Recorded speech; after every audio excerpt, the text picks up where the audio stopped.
இவர்களுக்கு என்ன ஒரு ஆண்மை இருக்க வேண்டும், என்னை ரட்சிப்பதற்கு கூட இவர்களுக்கு ஒரு சக்தி இல்லை, என்னை இப்படி அவமரியாதை செய்யும் போதும் வாய் மௌனமாக இருக்கிறார்களேன்னு அவளுக்கு எண்ணம்.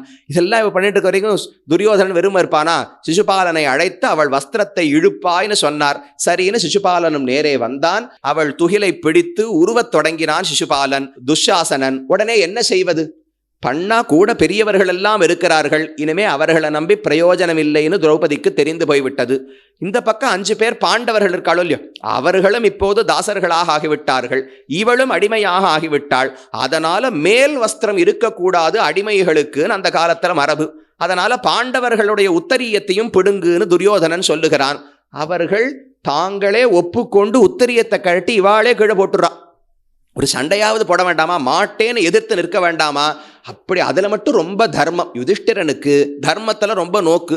நாம் எப்போ சூதாட்டத்தில் தோத்து விட்டோமோ, என்னையே வைத்து தோத்து விட்டேனோ, நான் இனிமேல் என் சுவாமி துரியோதனன் அவன் சொல்லுவதை எதிர்த்து நடக்க முடியாதுன்னு ரொம்ப நேர்மையோட தங்கள் உத்தரியத்தை தானே தூக்கி கீழே போட்டார்கள்.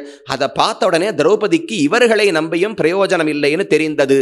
சரி, இன்னும் இருப்பது ஒருவன்தான், பகவான் கண்ணனையே ஆசிரியிப்போம் என்று முடிவெடுத்தாள். எனக்கு வசிஷ்டாச்சாரியர் முன்னமே உபதேசம் செய்திருக்கிறார். பெரிய ஆபத்து உனக்கு ஏற்பட்டதென்றால் ஹரி என்கிற பகவானை நினைத்துக்கொள். நீ நினைத்த மாத்திரத்தில் உன்னுடைய பக்தி உண்மையானதாக இருந்தால் பகவான் எங்கிருந்தாலும் ஓடி வந்து ரட்சிப்பார்னு எனக்கு பெரியவர் சொல்லியிருக்கார். அவர் சொன்ன வார்த்தையில் எனக்கு நம்பிக்கை இருக்கு. அதனால பகவானை அழைத்து பார்ப்போம்னு முடிவெடுத்தாள். உலகத்துக்கெல்லாம் தந்தையாக உலகத்தையே இயக்குபவனான பரம்பொருளையே கண்ணனாக பிறந்திருக்கிறான் என்று புரிந்து கொண்டு நினைத்தாளாம். கோவிந்த கோவிந்த என்று சொன்னாள்.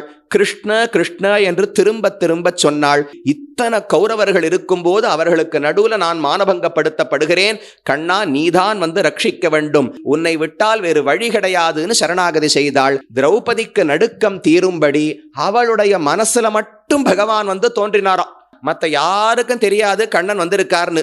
திரௌபதியினுடைய மனசுல மட்டும் கண்ணனுடைய வடிவம் தெரிகிறது.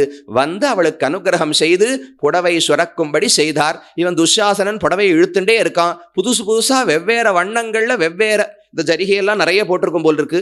வெவ்வேறு வண்ணங்கள்ல புடவைகள் எல்லாம் வந்து திரௌபதியை சூழ்ந்து கொண்டதாம். இவன் இழுத்து இழுத்து பார்த்தவன் வேறு வழி இல்லாமல் தளர்ந்து போய் விட்டு கீழே விழுந்தான்.